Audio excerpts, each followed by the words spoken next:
Hey everyone, in this video, we're going to be talking about the 3 steps that you need to take right now in order for you to step into your power and to allow you to become the version that you know you can be. With that being said, the very first step is uncovering the unconscious story that is running you. So what I mean by this is, for example, we all have an unconscious narrative that is predominantly making the decisions in the background on what we need to be doing, how fast it's going to take, all the excuses that we have, what actions we're allowed to take, what actions we're not allowed to take, our limiting beliefs. This story predominantly keeps you stuck or allows you to take certain actions and not take other actions, especially if it goes unnoticed. So for example, after doing a lot of work and really diving into a lot of my inner child and diving a lot into the shadow aspects of my life, when I was 2 months old, my parents were working 3 jobs and they had to drop me off to India to live with my grandparents for about 2 years. Now, when I came back here,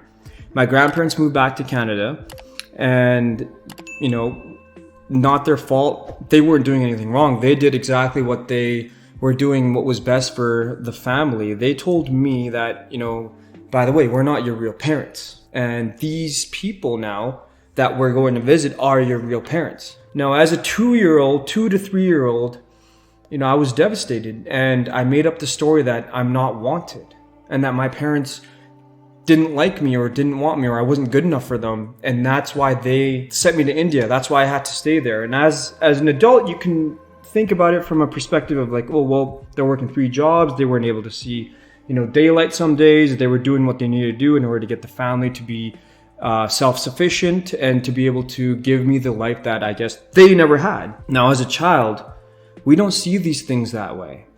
We see things from a very specific and self-focused perspective of like, what's wrong with me? What did I do wrong? Why don't they want me? What's going on?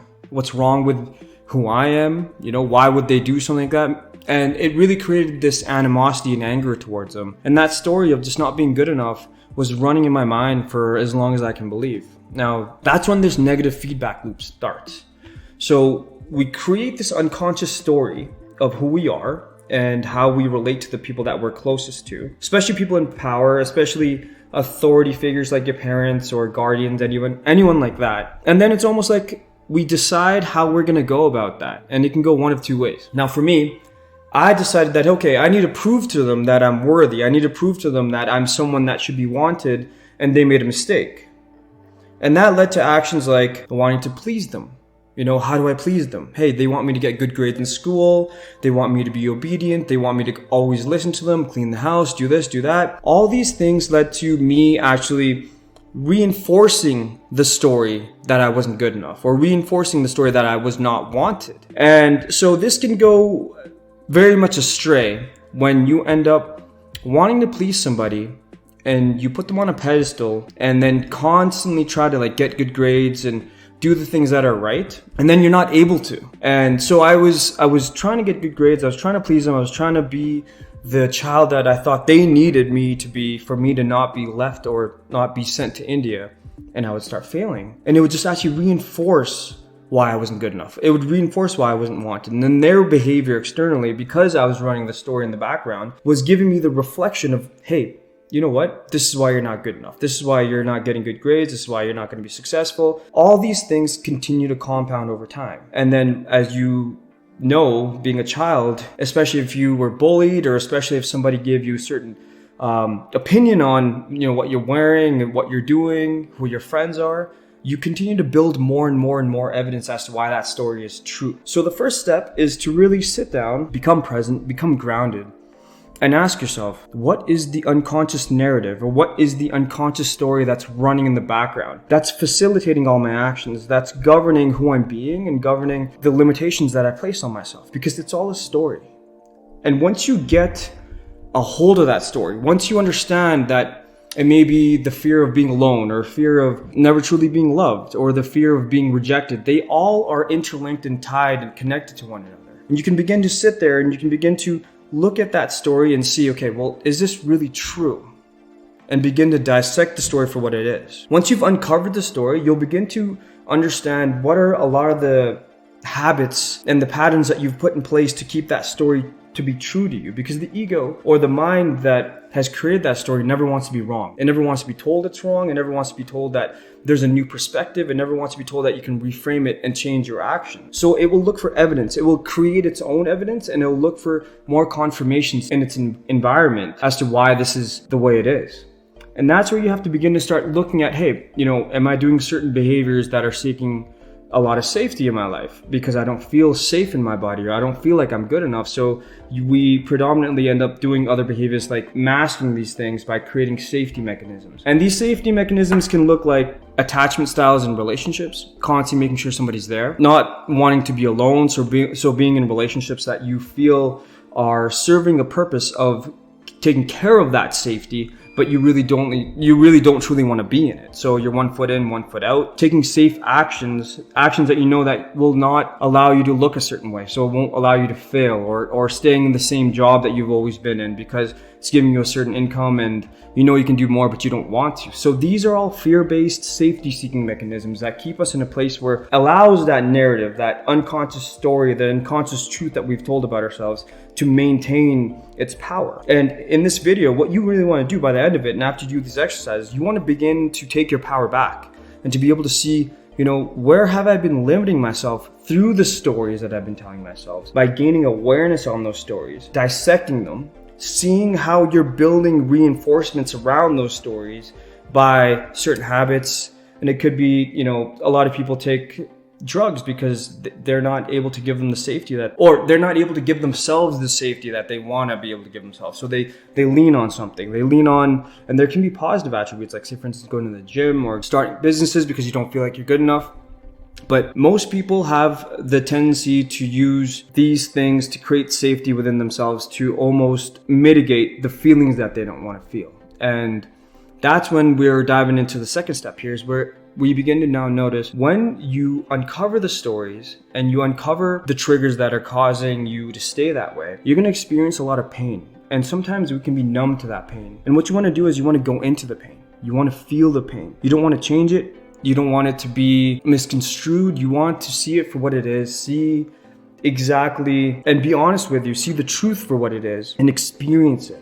And now you may cry, you may feel painful experiences in your body, you may feel all these things come up all at once. And that's actually a really good thing. And we've, as a society as a whole, have made, especially for men, we've made it that it's difficult to cry. It's difficult to be vulnerable. It's difficult to say these things that you need to be saying to like a loved one or a close one or your brother or your family members. You want to begin to experience and feel those feelings because it'll allow you to almost transmute and lessen the pain that has been carried around the initial story that you've created about yourself. And finally, understand and take this from, I can give you a personal experience on this. You're never going to fix yourself. There's nothing to fix. And understanding this from an emotional, mental perspective is simple, but really truly experiencing what that means takes some time. So if you are nothing to fix, you're someone that doesn't need fixing. There's just aspects of you that you may not like that you need to just accept that you're going to be perfectly imperfect in the way that you are, and to begin to see yourself with that sort of reframe of that there's nothing to fix, and you can't fix all these things about you before you take that action. You can't fix all the things that you don't want to have within yourself or the attributes or characteristics that you resent before you take certain action. The combination here is actually to accept those things, regardless of how you feel, acknowledge them, don't devalue them. They just want to be validated and acknowledged, and then you can shift over to being the powerful version of yourself by affirming that you are, say for instance, if you feel that, hey, I'm not good enough or I'm not loved, you can now value that emotion, accept it by valuing it, be like, you know what, I see it for when it shows up. I see that showing up when I'm trying to take this new action towards this business. I see it when I'm trying to find that new partner, or I want to go talk to a specific girl or guy or whatever it may be. Acknowledge and validate it. Then slowly shift it into, okay, well, who do I want to be? I want to be this powerful individual that takes actions, that makes the videos, that goes out and pursues the calls that he needs to make or she needs to make, or goes and talks to the individual that they're attracted to. And by doing that, it's kind of like a 1-2 punch. By acknowledging the experience that you don't want to acknowledge, validating it for what it is, and then shifting yourself to the focus, usually the other aspect of it, the more powerful aspect of it, and then acting, you will then create a lot more momentum and shift your life through consistency, through constant repetition. And in the beginning, it's going to be scary as fuck. In the beginning, you're not going to want to do it. You're going to talk yourself out of it. You're going to basically look for all the safety seeking mechanisms that you already do. And just by having awareness around this initial story that's running you, having the awareness around where those safety seeking mechanisms are coming from, acknowledging them and shifting out of them and not letting yourself fall into them, you'll be able to take the actions that you want to take while acknowledging that aspect of yourself and creating a new variation of who you truly are. At the end of the day, it's going to come down to those actions. And I really feel that taking those actions, regardless of how you may feel, because feelings are not good or bad. We make them good or bad. We make them right or wrong. Feelings are just feelings. And if we as human beings have this massive bandwidth of experiences or feelings, some that we've, labeled as good, some that we've labeled as bad, and we only want to hold on to the good feelings and we want to push away the bad feelings, we're going to be obviously experiencing inadequacy because we're not allowing ourselves to be fully human. In order to be human, you have to experience all aspects of what it causes or what it entails of being human. So with that being said, I really want you to start to focus and shift the inner narrative that you have going on. Begin to create a more powerful context of who you are and the story that you want to create by acknowledging, uncovering, diving into the experiences and the feelings that you may not be wanting to experience now. And it may be painful, but I promise you, you will transmute a lot of the things that you're holding on to. Your body holds on to these triggers and these things that we've repressed or we've pushed away, and it will allow it to leave. It'll allow it to transmute. And we can talk about it in a different video why you have certain negative thoughts, where they're coming from, even though you're not thinking about these things. It will allow them to relieve you of the pain that you're holding on to by actually fully diving into it and experiencing it. And then literally write down on a piece of paper, here's my story. I am thinking I am blah, blah, blah. Create an arrow, be like, I am now going to be this way. And by doing that, you're repositioning the way your mind is focusing on who you are.